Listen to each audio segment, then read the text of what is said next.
Well, there it was, and you saw Prentice there from outside interfering in the action.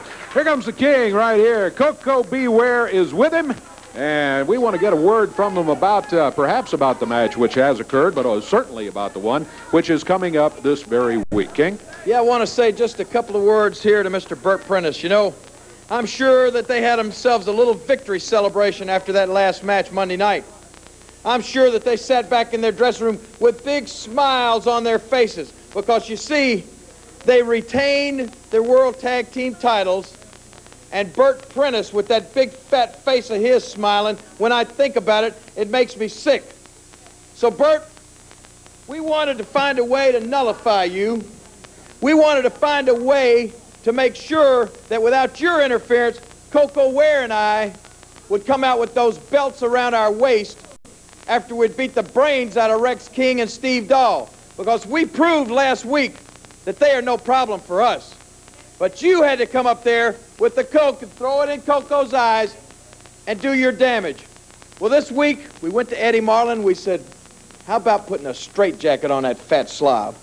He said, that's a great idea.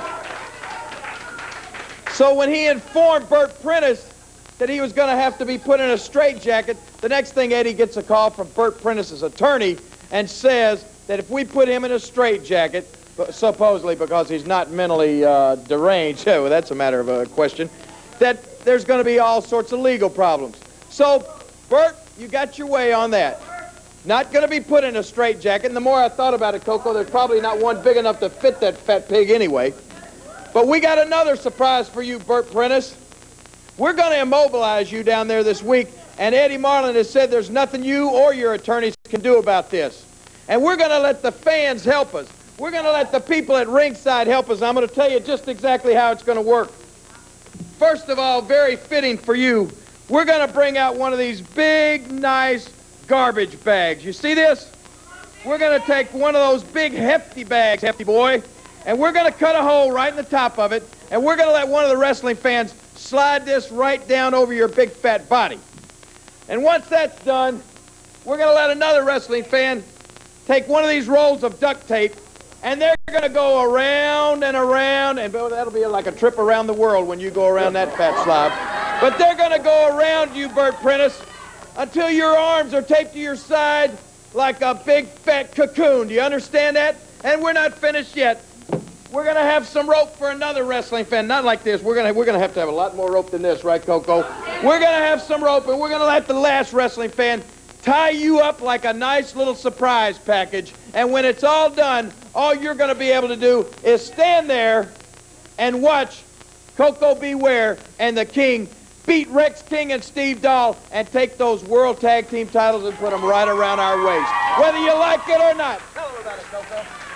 And you know one thing, Dave? Prentice, I'm going to have me a rope. And I hadn't forgot about that belt around my neck. Because I tell you, when I get that rope around that fat neck of yours, I'm not going to stop. It's going to have to call the emergency, baby, to come get me off of you. Because I'm not going to stop.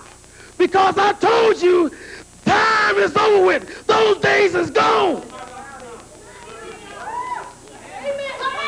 And Prentice, I know those two goofs don't have the sense enough to choke me to death. You told those boys to kill me. Well, damn it, I'm going to kill you if I get my neck around this rope around your neck. All right, Koko's still upset about it. I understand there. King, that should be interesting to have Prentice immobilized like that. It'll be very interesting. I can just tell you this, Bert. Like I said, all you're going to be able to do is stand there, feel what it feels like to be a cocoon, and watch your boys lose the belts. They're going to be around our waist after Monday night. All right, the word from the King and Koko B. Ware.